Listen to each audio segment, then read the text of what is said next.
الحمدللہ، اللہ تعالیٰ کا لاکھ لاکھ شکر ہے کہ مالک الملک نے اپنی یاد کی توفیق اور موقع عطا فرمایا۔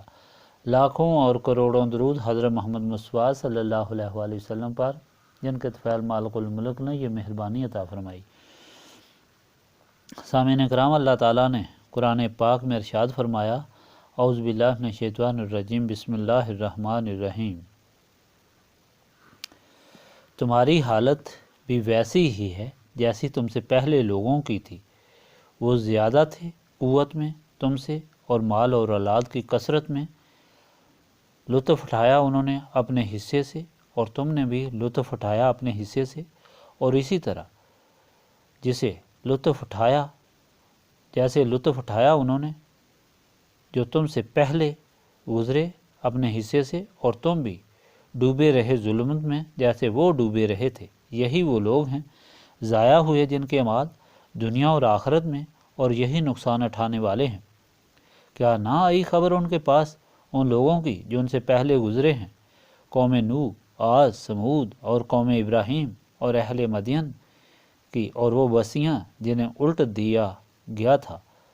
آئے تھے ان سب کے پاس ان کے رسول روشن دلیلیں لے کر، اور نہ تھا اللہ تعالیٰ کہ ظلم کرتا ان پر، بلکہ وہ خود ہی اپنی جانوں پر ظلم کرتے رہے تھے۔ اور مومن مرد اور مومن عورتیں ایک دوسرے کے مددگار رہیں، حکم کرتے ہیں نیکی کا اور روکتے ہیں برائی سے، اور صحیح ادا کرتے ہیں نماز اور دیتے ہیں زکوٰۃ، اور اطاعت کرتے ہیں اللہ تعالیٰ اور اس کے رسول صلی اللہ علیہ وآلہ وسلم کی، اور یہی لوگ ہیں جن پر رحم فرماتا ہے اللہ تعالیٰ۔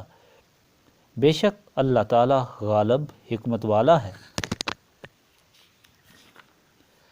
وعدہ فرمایا ہے اللہ تعالیٰ نے مومن مردوں اور مومن عورتوں سے، باغوں کا رواں ہیں جن کے نیچے نہریں ہمیشہ رہیں گے ان میں۔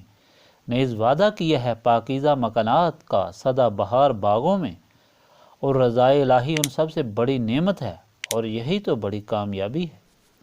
پچھلے فرمان میں آپ کو بتایا تھا کہ یہ سورت توبہ کا مضمون ہے، جس میں وضاحت سے اللہ تعالیٰ نے بیان فرما دیا کہ مومن کو ان کا کیا عمل ہے، کہ مومن کون ہے، ان کا کیا عمل ہے، ان کا انجام کیا ہے۔ پھر منافقین کون ہیں، ان کا کیا عمل ہے اور ان کا انجام کیا ہے۔ مختلف طریقوں اور واقعات کے بیان کرنے سے اس حقیقت کو واضح کیا گیا۔ آج کا فرمان بھی اس حقیقت کو واضح کر رہا ہے۔ مومنین اور منافقین کے حالات بیان کر کے اللہ تعالیٰ منافقین کو خطاب کر رہا ہے اور ہدایت فرما رہا ہے کہ تم اپنی طاقت، عیش آرام پر مغرور نہ ہو۔ تاریخ اٹھا کر دیکھو، تم سے پہلے بھی منافقین اور منکرین کا ایسا ہی حال ہوا۔ انہوں نے اللہ تعالیٰ کی نعمتوں سے خوب فائدہ اٹھایا اور پھر اللہ تعالیٰ کی پکڑ میں آئے اور ہمیشہ کے لیے نار جہنم میں چلے گئے۔ اللہ تعالیٰ انہیں نوح کی قوم، عاد، سمود اور اہل مدین کے واقعات یاد دلا کر سمجھا رہا ہے کہ کس طرح ان لوگوں نے اپنی طغیانی اور بغاوت میں ہی اللہ تعالیٰ کے رسولوں کی مخالفت اور حکم عدولی کی، اور اس طرح غرق اور تباہ ہوئے کہ کوئی پانی کے طوفان میں ڈوبے، بستیاں الٹیں، چنگارے بھیجے گئے اور آگ برسی۔ یہ لوگ بڑی طاقتیں رکھتے تھے، مال و جان اور کثرت اولاد، مگر کوئی چیز ان کے کام نہ آئی۔ عارضی زندگی میں فائدہ اٹھا کر اسے ہی ساری زندگی سمجھ بیٹھے، اور اس طرح ہمیشہ کے لیے اللہ تعالیٰ کی پکڑ میں آ کر جہنمی بن گئے۔ اللہ تعالیٰ نے فرمایا، دیکھو مومنین کا حال تو ان منافقین سے مختلف ہے۔ وہ مرد ہیں یا عورتیں، ایک دوسرے کے خیر خواہ، برائی سے روکنے والے، اچھائی کا حکم دینے والے، نمازیں پڑھنے والے، زکوٰۃ ادا کرنے والے، غرض اللہ تعالیٰ اور اس کے رسول صلی اللہ علیہ وآلہ وسلم کی مکمل اطاعت کرنے والے ہیں۔ اور اللہ تعالیٰ نے ان سے وعدہ کر دیا ہمیشہ کے لیے جنت میں رہنے کا، اور دونوں جہانوں میں سرخرو اور سرفرازی کا۔ تاریخی عالم گواہ ہے کہ جب تک مسلمان حقیقی مسلمان رہے، ظاہری اور باطنی طور پر وہ اللہ تعالیٰ کی مہربانی سے کامیاب و کامران اور فاتح رہے، یوں ہی اللہ تعالیٰ کے دین سے غفلت برتی، اللہ تعالیٰ کی ناراضگی آئی اور غرق ہوئے۔ سامعین کرام، ساری تعلیم یہ ہے کہ اطاعت رسول صلی اللہ علیہ وآلہ وسلم ہی اللہ تعالیٰ کی اطاعت ہے، اور اسی میں کامیابی ہے۔ جنہوں نے یہ اطاعت اختیار کی وہ دونوں جہاں میں کامیاب ہوئے، اور جنہوں نے اللہ تعالیٰ کے رسول کی کامل اطاعت اختیار نہ کی، وہ اللہ تعالیٰ کی ناراضگی میں آ کر تباہ و برباد ہوئے۔ رسول پاک صلی اللہ علیہ وآلہ وسلم کی اطاعت صرف نسبت رسولی صلی اللہ علیہ وآلہ وسلم سے حاصل ہو سکتی ہے۔ نسبت رسولی صلی اللہ علیہ وآلہ وسلم، نبی پاک صلی اللہ علیہ وآلہ وسلم کے غلاموں نے نسبت رسولی حاصل کی، اس لیے کامل اطاعت کی، اور وہ اسی وجہ سے کامل مسلمان ہوئے۔ نسبت رسولی صلی اللہ علیہ وآلہ وسلم حاصل کرنے کے لیے یاد الہی ضروری ہے، ذکر الہی سے سینے صاف اور نسبت رسولی صلی اللہ علیہ وآلہ وسلم کے قابل بنتے ہیں، اور یہ محفل بھی اس کوشش کا حصہ ہے۔ یہاں اللہ تعالیٰ نے یہ حقیقت بھی بیان فرما دی کہ لوگوں پر اللہ تعالیٰ کے عذاب آتے ہیں، اس لیے نہیں کہ اللہ تعالیٰ ان کو عذاب دینا چاہتا ہے۔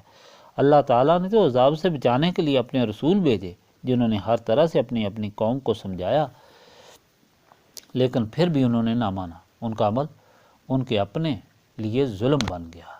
جنہوں نے مانا، اللہ تعالیٰ کی نعمتوں سے مالا مال ہو گئے، جنت میں ہر چیز ان کی خواہش سے زیادہ اور وہم و گمان سے زیادہ موجود ہوگی۔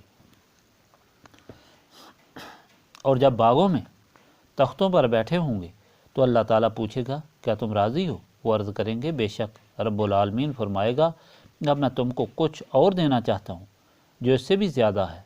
لوگ عرض کریں گے، یا اللہ، یہاں تو کسی چیز کی کمی نہیں، سب کچھ آپ نے عطا فرما دیا ہے۔ حکم ہوگا، اب میں تم کو اپنی رضا عطا کرتا ہوں۔ اور جب یہ نعمت لوگوں کو ملے گی تو وہ ہر نعمت کو بھول جائیں گے اور اس نعمت عظمیٰ میں مستغرق ہو جائیں گے۔ یہ ساری مہربانیاں اور نعمتیں صرف ان لوگوں کے نصیب میں ہوتی ہیں جو اطاعت رسول صلی اللہ علیہ وآلہ وسلم کرتے ہیں، اور اطاعت رسول صلی اللہ علیہ وآلہ وسلم صرف نسبت رسولی صلی اللہ علیہ وآلہ وسلم سے حاصل ہوتی ہے۔ اس لیے یہاں نسبت رسولی صلی اللہ علیہ وآلہ وسلم کی تلقین کی جاتی ہے اور یاد الہی کر کے سینوں کو صاف کرایا جاتا ہے تاکہ نسبت رسولی صلی اللہ علیہ وآلہ وسلم کے قابل ہوں۔ اللہم صلی علی سیدنا محمد وعلی آلہ وصحبہ صلاۃ تکون لنا امان من کل خوف، لا الہ الا انت سبحانک انی کنت من الظالمین، ربنا آتنا فی الدنیا حسنۃ وفی الآخرۃ حسنۃ وقنا عذاب النار، استغفر اللہ العظیم الذی لا الہ الا هو الحی القیوم واتوب الیہ، استغفر اللہ العظیم الذی لا الہ الا هو الحی القیوم واتوب الیہ، استغفر اللہ العظیم الذی لا الہ الا هو الحی القیوم واتوب الیہ، ربنا تقبل منا انک انت السمیع العلیم وتب علینا انک انت التواب الرحیم۔